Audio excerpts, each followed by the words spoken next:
Nous avons reçu un mail de Éléonore de Punavia. Bonjour Lolo. Éléonore, bonjour.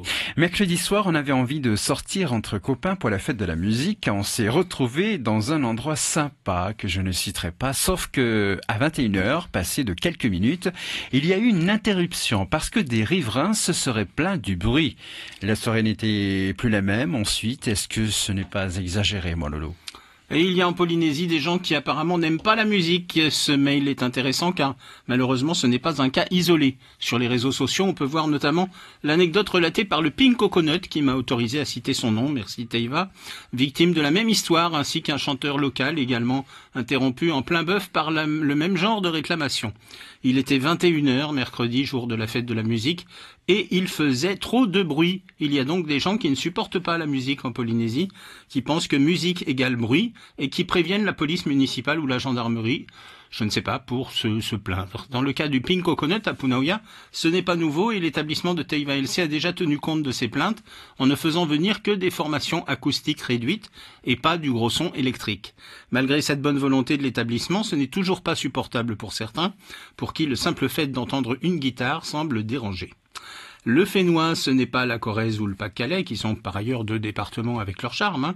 La culture s'exprime ici par la danse et la musique tout au long de l'année, particulièrement en période de préparation du Heiva, et évidemment le soir de la fête de la musique en particulier. Évidemment, les mouteuils ou les gendarmes qui reçoivent une plainte sont bien obligés de donner suite et ne peuvent répondre, même si ça doit démanger certains, de ne pas exagérer avec leurs plaintes et qu'il y a des jours exceptionnels dans l'année, comme le 21 juin, date de la fête de la musique.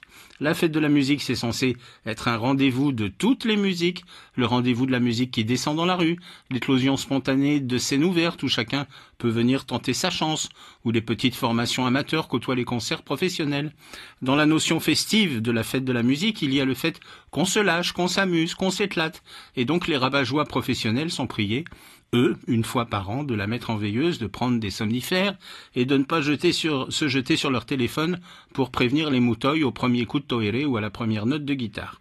Et puis la fête de la musique en Polynésie, c'est pas non plus le Hellfest, ce festival de hard rock metal qui se tient actuellement dans le village de Clisson en métropole. Si l'on s'en tient juste à la notion de décibélémie, on est en Polynésie terriblement raisonnable. Pourtant, pour les plaignants, les riverains qui appellent la police, musique et marteau-piqueur, même combat. Alors on ne sait pas qui sont ces riverains, on va éviter de tomber dans les stéréotypes pour pointer du doigt telle ou telle catégorie de citoyens, mais par principe, si on est à ce point désireux de silence, on évite de s'installer dans la zone urbaine de Papeete, à proximité des animations potentielles, on cherchera plutôt le sommet d'un lotissement isolé, ou on s'éloignera de la ville, parce qu'après c'est toute la tradition culturelle et festive du Heiva, de l'esprit de la fête omniprésent chez les Polynésiens, qui est remis en cause et qui casse le moral de nos artistes locaux. Et puis zut, pour résumer, c'est pas aux artistes de se plier aux caprices de quelques mauvais coucheurs et empêcheurs de festoyer en rond. À la fête de la musique, eh bien, fête de la musique. Exactement. Merci beaucoup. C'était De quoi je m'y mêle avec Lolo.